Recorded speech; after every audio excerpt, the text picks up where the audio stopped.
when I got into bodybuilding over 50 years ago, the use of anabolic steroids was relatively rare. They existed since they came on the scene actually in the late 50s, and by the early 60s they were being used in bodybuilding, but not to the extent that it is today. In fact, I'd go so far as to say the only people that actually used steroids were people in the who would be considered elite bodybuilders, and also some athletes, including those that compete in competitions such as the Olympics. But it wasn't nearly as widespread as it is today. In fact, in recent years, a trend has emerged where the largest users of anabolic steroids are not what you'd expect. A lot of people, when asked the question, who uses the most anabolic steroids or who uses anabolic steroids the most, they would respond probably bodybuilders and athletes. But that's not correct.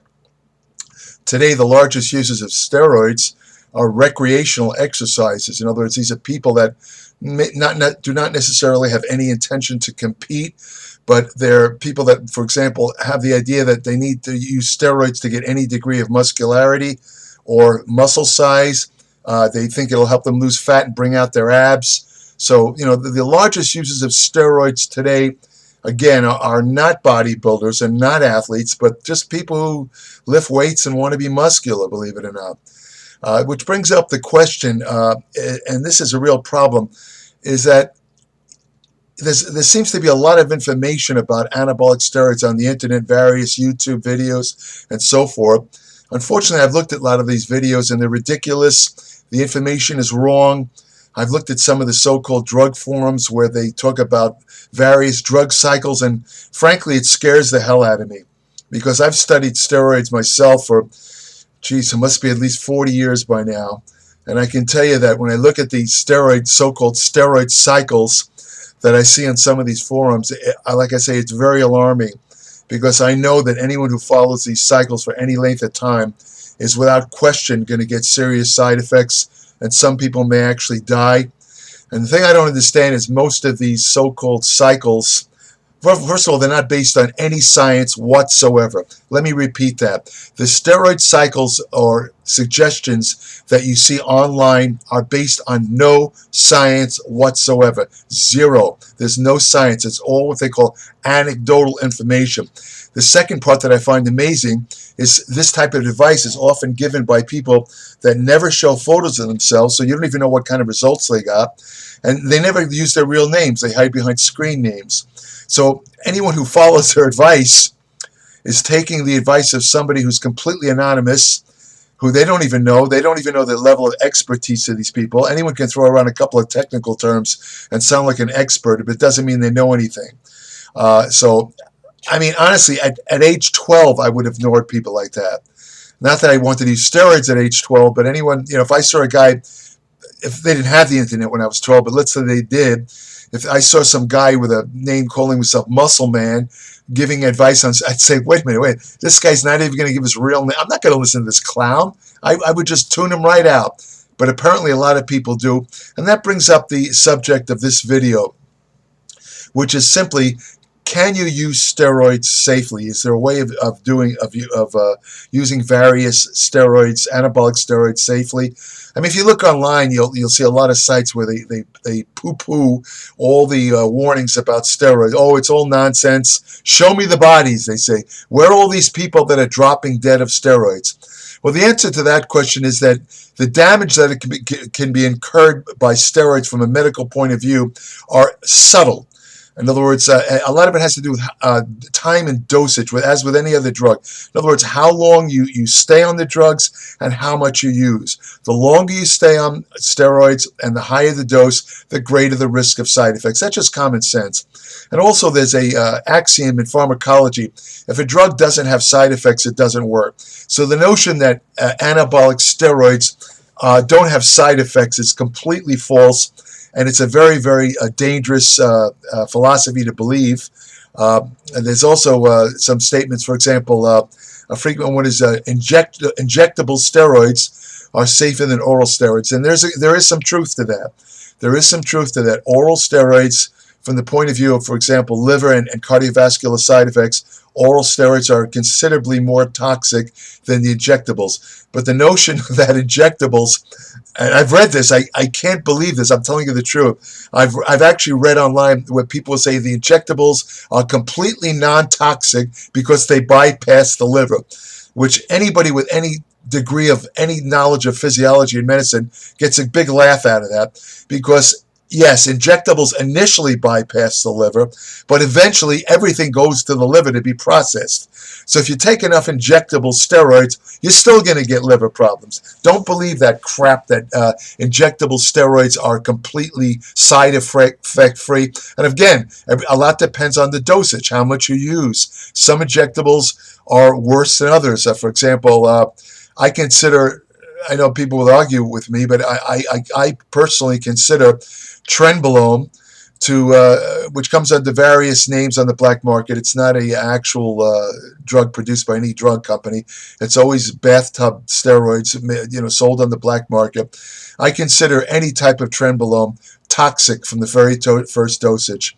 I've talked about in previous videos and in my articles, there's some emerging animal studies showing that trenbolone actually causes changes in the brain that lead to brain degeneration, including Alzheimer's disease. But trenbolone is an extremely dangerous steroid to take at any dosage. Yeah, sure, people have taken it and have not dropped dead, but I guarantee you if they take it for any length of time, they will have problems. In the course of doing my research for my Applied Metabolics newsletter, I come across literally dozens, these days especially, dozens of medical studies, case studies of steroid users who've had some pretty serious side effects.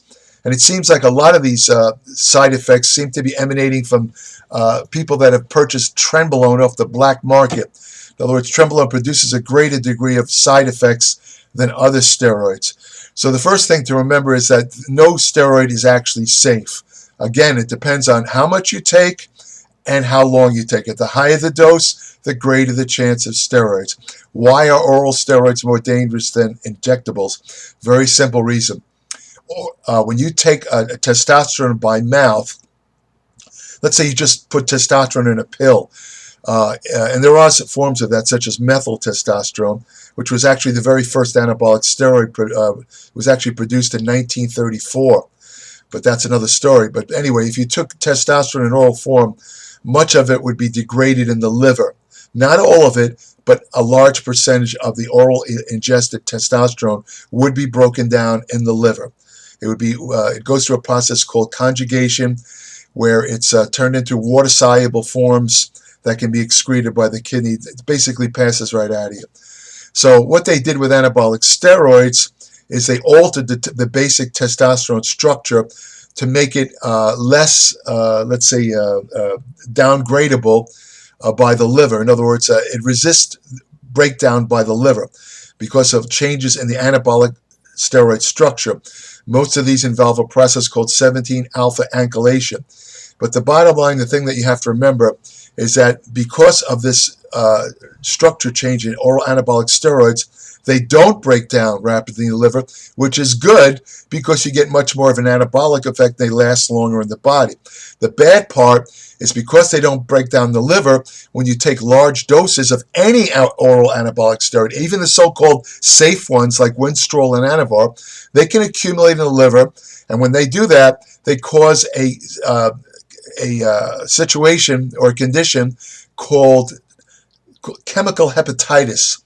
Hepatitis, you might have heard the term. Hepatitis is just a general term. There could be bacterial hepatitis, more commonly viral hepatitis. Hepatitis is just a common term meaning a inflammation of the liver. And why do anabolic steroids cause liver problems? Well, they cause an inflammation of the liver, and because of the accumulation of steroids, it actually causes the liver to swell because they can't break down these these oral steroids, especially in large doses, and they tend to accumulate. As the liver swells, the liver produces a substance called bile, which is produced in the liver and secreted in the bile duct into the gallbladder. But the function of bile is to help you utilize dietary fat. Every time you eat fat, your body senses it. The gallbladder kicks out a little bit of bile. It helps to break down the fat molecules into a smaller size, so they can be acted on by digestive enzymes called lipases, and they can be fully digested.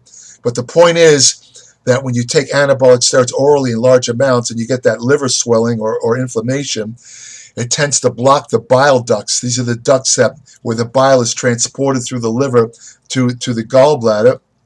And when that happens, you have a condition called cholestasis, which literally means a blockage of the bile ducts.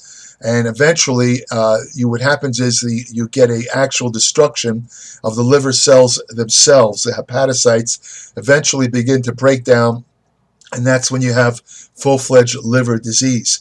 The truth of the matter is, to be fully honest, most people, most rational bodybuilders and athletes, they don't stay on oral steroids long enough to cause extensive liver damage.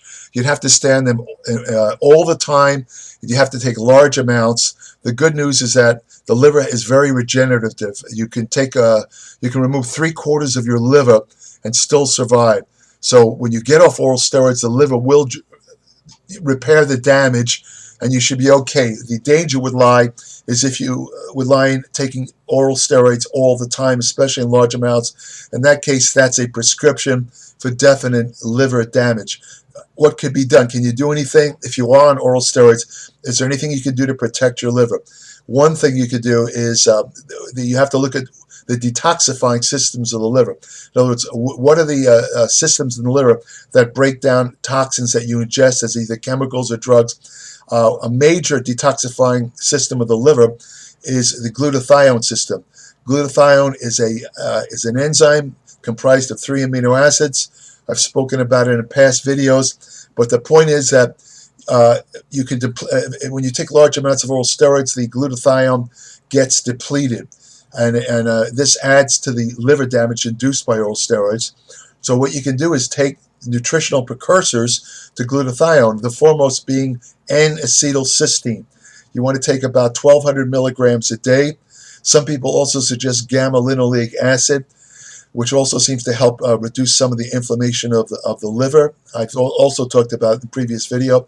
You can get gamma-linoleic acid supplements such as borage oil and evening of primrose oil. Now, as far as what was I going to say? As far as the safety of injectables, again, that also again depends on which ones you use and how much you use of the injectables. Trenbolone is probably the most toxic of all of them. Of the orals, I would say the most toxic is probably Anadrol 50, which has a reputation for liver toxicity. Even the hardcore steroid enthusiasts always suggest not staying on Anadrol for more than maybe 4 to 5 weeks. It is a very potent steroid. It does tend to increase strength, but it really, really punches the hell out of the liver. So you don't want to do that. As far as taking steroids safely, I think an important point is that, and a lot of people who get steroids off the internet black market, they ignore this, and much to their detriment. What I'm referring to is having yourself undergoing regular medical testing, blood testing. If you look at let's say the organs of the body that steroids inflict the most damage on, it would be the liver and the cardiovascular system. So what I would suggest somebody on steroids you should do, I would really, if you're taking a high-dose steroid program, at least every month you should have blood tests done. You should have a liver panel done. The liver panel will look at various liver enzymes, and if they're elevated, that's a good indication that you're heading for severe inflammation of the liver, which will eventually lead to some serious liver problems. If you do show an elevation of these enzymes such as SGPT, SGOT, alkaline phosphatase, if you show elevations, you'd be very, very prudent to seriously cut down your use of oral steroids, because you're really starting to damage your liver. I should also point out that some of these liver enzymes, such as SGPT and SGOT, they can be actually elevated just from working out alone, because the enzymes don't exist not only in the liver but in muscle. And every time you work out and damage some muscle tissue, these enzymes are released in the blood. And if you have a blood test done where they check your liver function, these enzymes will show up as slightly elevated, but it's not dangerous. The doctor, a lot of doctors should know better. They should know that these certain liver enzymes like SGPT are released in muscle and liver, but a lot of them don't differentiate that. And if they see a slightly elevated SGPT, which used to be called ALT, some of them will go so far as to suggest that you have a liver biopsy, which is where they take a bit of your liver tissue and examine it under the microscope. This is completely unnecessary, because these doctors need to go back and study their medical school textbooks and understand that these enzymes are also released from muscle, and they're always going to be elevated in somebody who works out. Now, the difference is that when you take oral steroids in large amounts, these enzymes aren't going to be slightly elevated, they're going to be grossly elevated. I'm talking like 4 or 5 times higher than the normal range. That's when you know you have liver inflammation. That's when you better do something. I think it's also a good idea to keep an eye on blood lipids because of the effect on cardiovascular. Every time you take oral steroids, you're going to have an adverse effect on elements such as high-density lipoprotein, which protects you against atherosclerosis and heart disease. It's going to go down, and if you take a large enough dose of the oral steroids, it's going to go down to nothing. But what's going to happen is the so-called bad cholesterol, which is low-density lipoprotein, is going to elevate with large doses of steroids, and that puts you at greater risk of a heart attack or a stroke. And remember, as long as you're taking any amount of oral steroids, even fairly low dosages, your HDL is going to be depressed. The good news is when you get off the orals, all these blood lipid parameters return back to normal. So, that's why most people don't get a heart attack when they use steroids. And, now you know why. I'd also keep an eye on kidney function, such as blood urea nitrogen, creatinine. Creatinine is a tricky one because if you're taking the food supplement creatine, especially if you're doing a creatine load where you take like 6 teaspoons of creatine a day for 6 days, you might have an elevated creatinine, which again could be easily misinterpreted by a physician who will tell you that you're in the beginnings of kidney failure. Completely wrong. If there's any doubt in your mind, have another test, kidney test called cystatin C. It's called cystatin C. If you have any doubts about your normal kidney function tests, such as BUN, blood urea nitrogen, or creatinine, have a cystatin C test done, which will show you exactly where you stand as far as kidney function goes. You should monitor kidney function when you're on anabolic steroids, because as I will show in an upcoming article in my Applied Metabolics newsletter, steroids could actually be very hard on your kidneys also. It's not often talked about, but it's also true. So should be medically monitored. And again, I know that what I'm about to say, most of those who use steroids probably will completely ignore, but I still say, and I've said this in past videos, be careful where you get these steroids. If you're going to use steroids, you're going to get them off a black market. You don't know who's selling these steroids in the black market. They never identify themselves. Usually they work out of P.O. boxes or mail delivery addresses. You don't know what's in the black market steroids. I've talked about in some videos how as much as 50% of black market steroids are fake, mislabeled, or don't even contain any steroids. So when you get steroids off the black market, you're really taking a chance, not just of having mislabeled steroids or underdosed steroids, but also because some of these steroids are not produced under sterile conditions. They could contain bacteria, they could contain toxic metals, and there have been cases on record of recreational bodybuilders who've injected themselves with black market steroids and died. In one case, there was an Australian bodybuilder who was in good health. He injected himself with a black market steroid. Turned out it was loaded with arsenic. I have no idea why arsenic was in there. And this poor man was in his 30s. It killed him. He died. He died of arsenic poisoning. I'm not trying to scare you. I'm not trying to spread fear. What I'm trying to say is if you have to use steroids, know your source. In other words, don't just pick any steroid site, illicit steroids up. See if you can find any information about them. And I know it's difficult to do because they never reveal themselves, but I'm just going to leave you with the fact that anytime you buy black market steroids, you're taking a big, big risk for the reasons I just cited. Can you take steroids safely? Well, the bottom line is if you take fairly lower dosages, you don't go crazy like taking like Dallas McCarver, the late pro bodybuilder. He was using 15,000 milligrams of testosterone a week, which is a prescription for disaster. That's, in all due respect, may rest in peace, that was idiotic. That, I mean, the man had a actual history of heart disease in his family. That was like, he might as well take a gun, play Russian roulette, what he was doing with the steroids. Don't go crazy on the dosages. Keep them low, and really, most important of all, have yourself medically monitored. Don't just take them without, say, oh, if anything goes wrong, I'll see a doctor. Because by then it could be too late.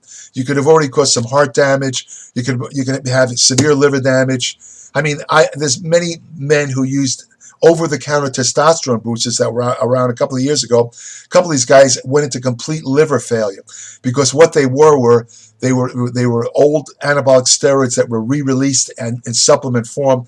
And the reason these steroids were never released on the market was because they were toxic. So some schmucks decided to sell this stuff, and a couple of guys got liver failure because of that.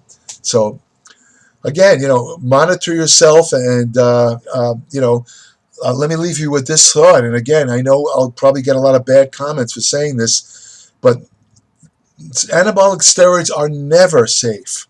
Never safe. There's things that can happen that you can't predict.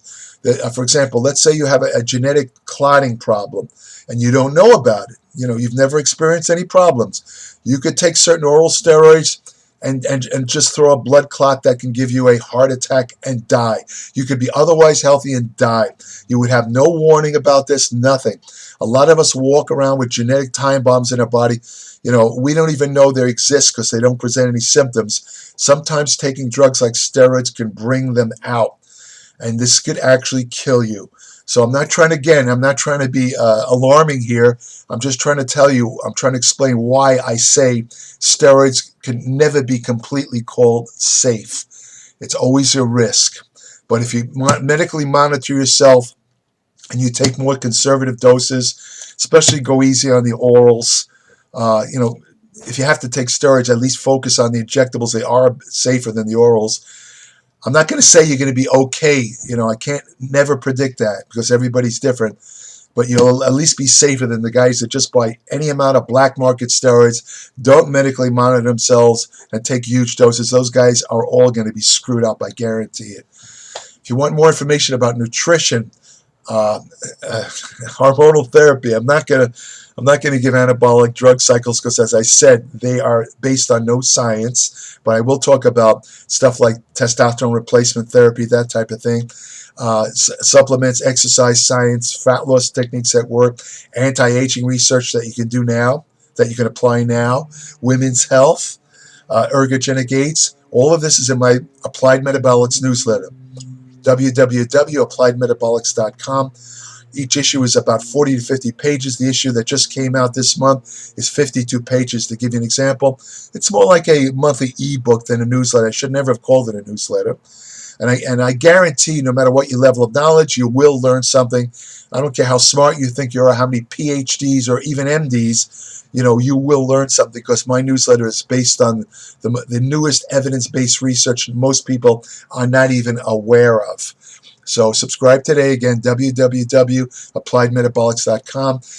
Anyone who subscribes, I will invite to my private Facebook page where every day I put new studies about nutrition, exercise science, and preventative health and medicine. Also, I have an email portal on my Applied Metabolics site where subscribers are welcome to ask me short questions. This only applies to subscribers. I don't answer unsolicited questions.